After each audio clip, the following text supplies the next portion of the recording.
Happy New Year to everybody. Hope 2025 proves to be a good year for everyone.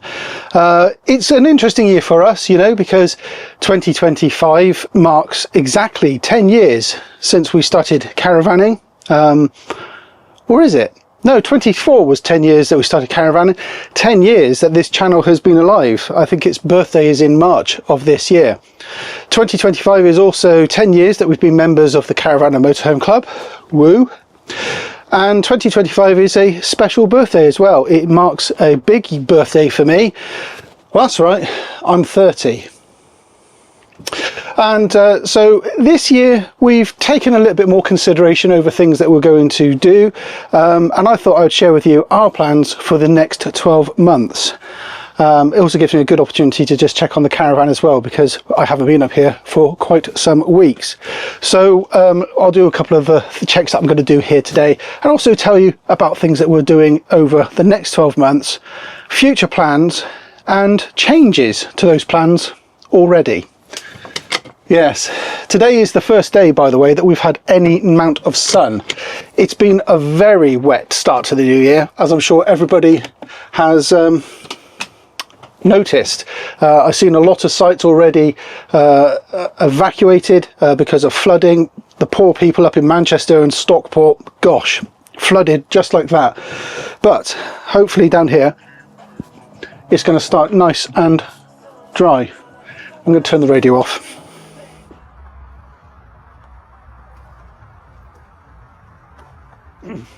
So last year was a really lovely year for us. 2024 started off with a lot of optimism. We went to lots of places, we did lots of things, we've really enjoyed ourselves. Obviously, as everyone knows, it tailed off at the end of the year last year for various reasons, but we didn't feel guilty that we were not using the caravan towards the latter part of the year because we'd had such a great experience in the early part. And it would be easy for us to say, well, let's change it up a little bit more, let's do a few more things which are a bit different. But actually, Angela and I sat down, we've had long conversations about this. We really want to replicate what we did last year, but just at a few different places. And that's exactly what we're going to do. So in a couple of weeks, we're going to head off to Cirencester. Not a real great shock to anybody if anybody has been a long-term subscriber to this channel. Now, it's not a weekend of enjoyment, so to speak. It's a weekend that I need to do a few jobs which I can only do when I'm connected to a water source, namely purify the pipes. So that's a job I'm going to do. Now I'm going to take the van over a bit earlier than our weekend away, and I'm going to do the Pura clean through the pipes, sterilizing everything, because we haven't done it now for a year. So I want to make sure that everything is nice and clean for the year ahead. So in February, I don't think we actually go anywhere. I don't think we do anything in February like we did last year. We didn't really miss it. So February this year, again, will not be taking part very much. Although there is a slight chance that we might be doing something at the end of February, but we will have to see. In March, well, we're going to head down to Glastonbury. We're going to spend a few days down there over Angela's birthday. We're going to go to the Old Oaks site, I think that's what it's called, Glastonbury. Angela absolutely adores the place, so we've never camped there, we've never stayed there, so that's something that we're going to do in March. Now, Easter is a bit later this year, and that's in April, and in April we're going to head back to the Brecon Beacons. We went over Easter last year, which was a bit earlier, and we didn't do the place justice. We loved it, we loved the area, we went on a few walks, we did a few things which you would have seen because we shared it with you, and we really thought that we didn't do the place justice. We want to go back, we want to do a few more things, and also some friends of ours are going to come along as well, so we're going to spend a nice Easter break away in the Brecon Beacons, which is going to be lovely. After Easter, we head off into May, and we are going up to Clubfest. We went last year, we enjoyed it very much. We decided to book up again for this year. Clubfest was absolutely wonderful. I thoroughly enjoyed it, more than I thought I would, and for that reason we are going back. Now, if you've never been to Clubfest, or if you've never considered Clubfest, don't worry, there's a video coming out in a few weeks' time on how to Clubfest, where I talk about the things that we discovered when we went there, things that we should have known before going, things we learnt whilst we were there, and just really a helpful video for anybody who's considering going to the event. So that's going to come out in a few weeks' time. But off the back of Clubfest, we head straight over to Clumber Park. Now, I've never been there. I've heard lots of people talk about it, lots of lovely feedback about the location. So we've decided that on our way home, we're going to swing by Clumber Park, spend a few days there, and then finally return home after Clubfest and that week away. Week away? That makes sense. Then in July, we're heading down to Cornwall. We're going to spend some time right down at the bottom end of Cornwall.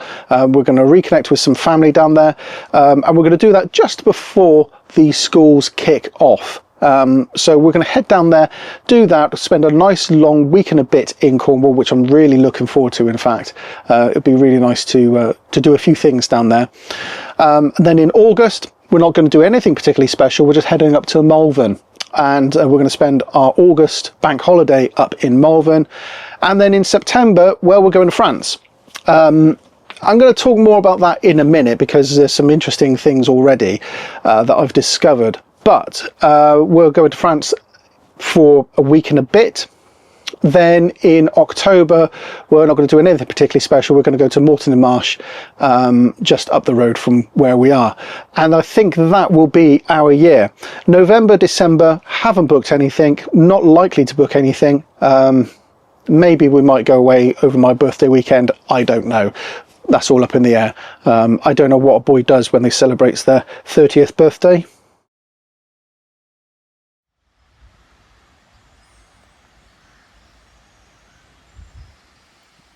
Now, in a video some time ago, I mentioned about the prospect of us doing something rather special this year, maybe going to New Zealand or Canada. And I asked for your input and I asked for your comments, and you did not disappoint. Had lots of lovely feedback, and Angela and I sat there over a couple of evenings reading through the comments, which thank you very much for everybody who added a comment, some of the feedback, and also the private messages and emails that I had from a number of you talking about their experiences of the Caravan and Motorhome Club escorted tour. So as we looked into it, there was a couple of things that came out, and first of all, we couldn't make the dates line up for this year because the tours were in July, and we couldn't make it line up. We then looked at the pricing again, and I'll be honest with you, we couldn't make the pricing work for us. I mean, it was the best part of 13,000, and it would also wipe out a very large portion of Angela's annual leave. And so we thought that this is something we are going to do. We don't know whether it's going to be New Zealand or Canada. This is something we will definitely do, but not this year, maybe next year, maybe the year after. It's something that we need to basically build ourselves up to, because this is not something that you can do every year, and we both want to do it justice as well. So we want to have some decent spending cash as well, and you know, just all of those things. So thank you to everybody who put comments up. It's going to happen. It's just not going to happen this year. But one of the things that we did notice whilst we were going through our random looking and researching and putting through various ideas, we did come across the Caravan Motorhome Club again. We were on their website pretty much all the time, so apologies if you found it running slow. That was probably us using every single page and all the resources. But we discovered that they do escorted European tours, and something quite unusual came out of the bottom of that. There's a couple of things there that we thought we would love to do, namely return to the Netherlands. Angela is from Dutch heritage, so she would love to go back. And also, it just blindsided me that we've never been to Austria. And that is one of the guided tours that the Caravan Motorhome Club put on. Now, again, when we looked into it, we couldn't make it line up with any of our annual leave. And also we had some commitments which absolutely hit right in the middle of these guided tours. So again, we couldn't make that work for this year. But one of the things that did come out of this was something quite extraordinary. Something just didn't feel right about us planning a trip abroad. And Angela absolutely has got an irrational fear about towing abroad. Even though she won't be towing, she's got a very irrational fear of us going abroad in the caravan. And like I said, I'm not going to throw her under the bus here, because as it transpired, So do I.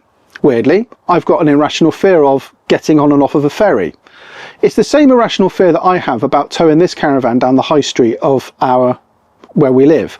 The cars park along the high street and they jut out every now and again, and you're always getting HGVs rolling through a Mach 3. And I've always had a fear about getting our caravan through the high street. I've taken it through some fairly tight places in our caravanning history. I've even towed the caravan through the high street, but for some reason in my head, I have this irrational problem about towing it through the high street. And it's that same fear of towing abroad. And it's not so much towing abroad, it's getting to be abroad, if that makes sense. The whole thing about getting on off of a ferry, how do I negotiate around inside a ferry? And all of this is completely irrational. It makes no logical sense, because quite honestly, everybody does this, anybody who goes onto a ferry, but it's there as an objection. So it's easy to dismiss ideas and fantasies because of that irrational fear you use as a blocking device to say, well, I can't do that because I couldn't get the car and the caravan on the ferry, for God's sakes, who'd do that? So as we were talking about it, and we both realized that actually, you know what, we both have got some very active nervousness about this, and it is becoming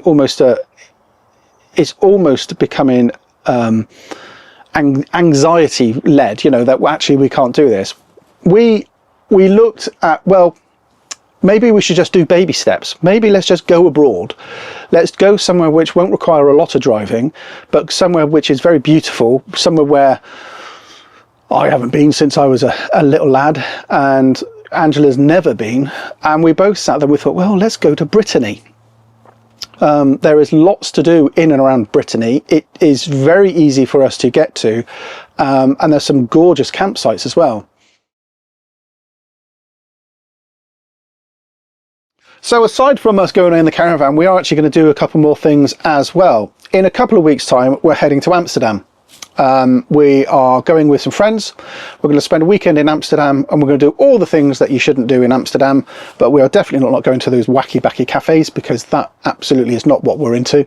But we might walk around, look at the tulips, go to the red light district, the Anne Frank Museum, much the same thing, I think, isn't it? Anyway, we're going to go do all of the touristy bits in Amsterdam. Never been, but Angela definitely wants to go back to Holland and also buy some that Dutch licorice that she so loves and she can't get in this country. Very strange stuff. I don't like licorice. I don't know if any of you like licorice, but ugh, it's not sweet, it's like salty. It's really weird. And she loves it, but she can't get it in this country. She can buy it from Holland, but the import tax and the shipping is just absolutely over the top. If you are into Dutch licorice and you can get it in the UK, please put a comment down below, because I tell you what, that will absolutely cheer her up if she can get any of the Dutch licorice in this country, because she loves the stuff. She's already found a couple of shops that we're going to go to. I've already found a couple of cafes that I want to go to. No, not those cafes, but there's some things that we want to do, and we're just going to have a great time in Amsterdam.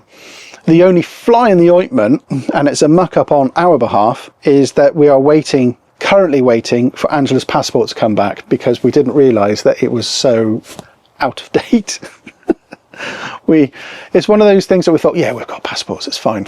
I renewed mine a couple of years ago, just after Brexit actually, so I've got one of the blue ones, but Angela said, no, mine's fine. We looked at it and it expired in 2012. For crikey, yeah, that's well out of date.